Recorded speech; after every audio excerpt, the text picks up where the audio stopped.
Welcome to Wave Manga. I am Adrian Manga, and sorry about the sunglasses. I just can't find them. For the next 3 videos, I'm planning on getting back to the reviewing of One Piece, Black Clover, and My Hero, because they've all stacked up. So I'm deciding to get into them, back into reviewing them. I might drop one of the series. I'm thinking I might drop permanently, like My Hero.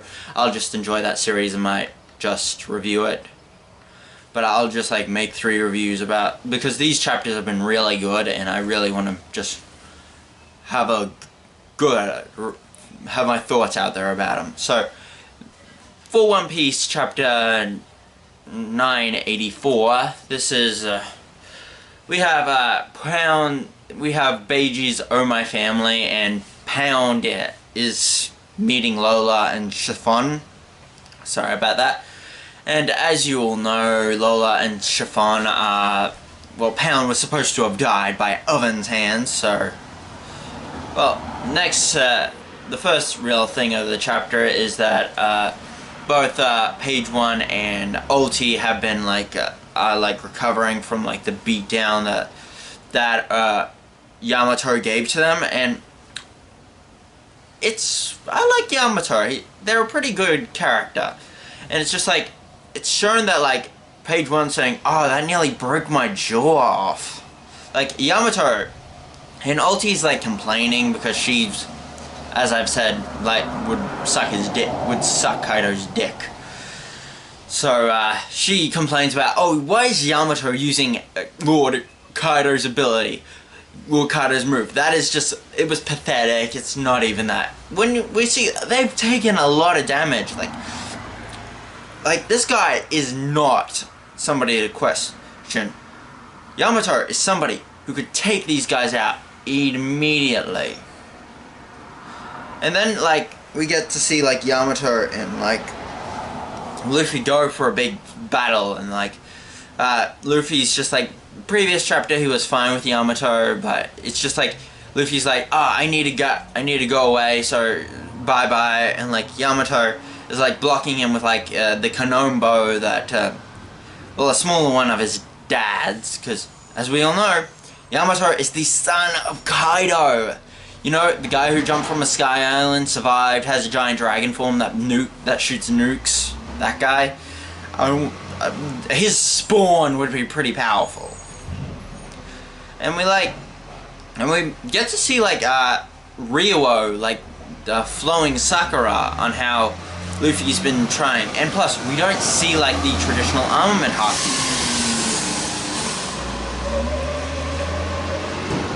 We don't see the traditional black armament haki. So remember back in the earlier parts of the series how we showed armament haki and it wasn't there? So maybe this might be the retcon on these guys were using Ryuo and not showing armament haki. But my personal headcanon is that people who don't know observation haki, or don't have an idea, don't have the ability of haki, can't see haki. It's just my personal thoughts.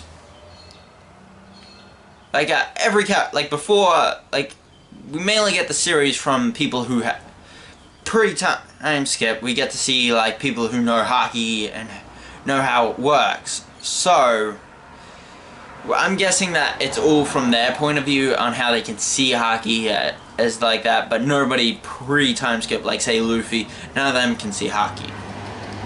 And it's pretty devastating on what this Ryuo is. I'm saying Luffy has probably gotten a big power up with his armament haki.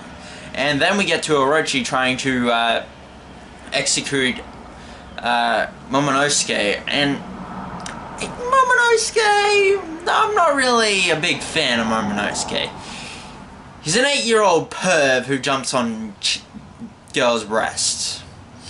I don't mind him, but that part I can't really get past. He's that big of a perv as a 8-year-old. I'd hate to see him as a teenager. And he's supposed to run a country. I know he's grown as a character, but he's an 8-year-old who jumps on women's breasts. And he's... I'd hate to see him as a... Although his dad was a little bit worse when he had the harem wars.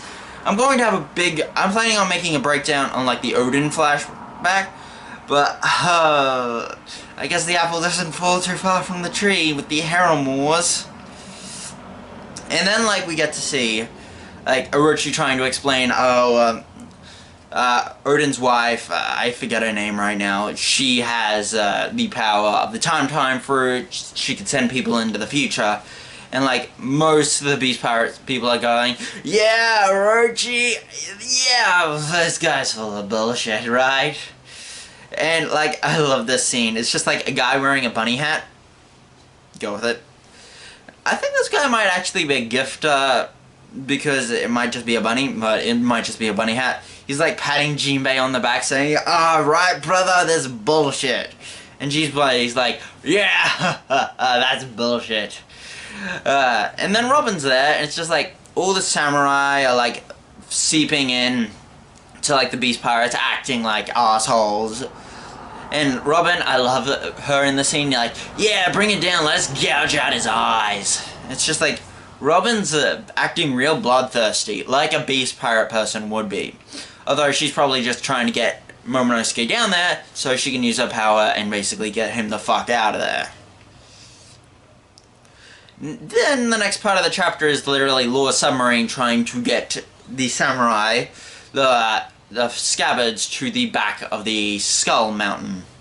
So, Onigashima's Skull Mountain. So that they can get in and try to sneak attack Kaido. But I think like Kaido's right now in the banking hall, so I wouldn't say that he's right there. He'd be available to be taken out. And then like Law just uses room, shambles, and teleports them onto the side. And then we get to see Mako, and it's we get to see two really big characters. Mako and Izo in Nekomamushi.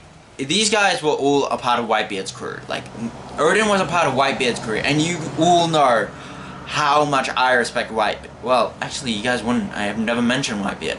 I'm making an explanation video right now. I'm going to make an explanation video on how much I respect Whitebeard. Now, it's just like all these characters, like some division commanders and like Mako. All like Nekomamushi, Mako, and Izo. Like everybody's happy to see him. Like Izo was one of the 9 Red Scabbards before like Odin left. When Odin left, when Odin returned, Izo still stayed with Whitebeard. It's just like, and I love what Marco's saying. I didn't realize this, that he's probably going after Perospero, until I watched Tekken 101 and said, oh, it's probably just Perospero with a sea slug. And I was thinking, oh yeah, that'd be funny. Oh, not you again! Knocked off the waterfall. That would be fun. And then we get like Kaido barging into like the execution of Momonosuke. And it's just like he announces like the new Onigashima project. And he's got like all the calamities there, like he's got King, Queen, and Jack. And we do know that these guys are pretty tall, but if you just look at like Fukurokuju, the guy with the huge bold forehead, you can easily tell that these guys are massive. And it seems like Jack is probably one of the biggest one of them. Seems like King and Queen are smaller. Now, but the chapter's titled My Bible. This last part of the chapter explains some things, and will explain my thumbnail. We get to see like Yamato talking to Luffy, and Luffy says, you got 5 minutes to explain it. And then like Yamato explains like, oh, I was there, like I was at Odin's execution 20 years ago. I saw the Hour of Legend. And when I told, and I'm the son of Kaido, so that's probably, and I want to follow in the footsteps of the greatest samurai I've ever seen. Like, Yamato is this huge fanboy of Odin.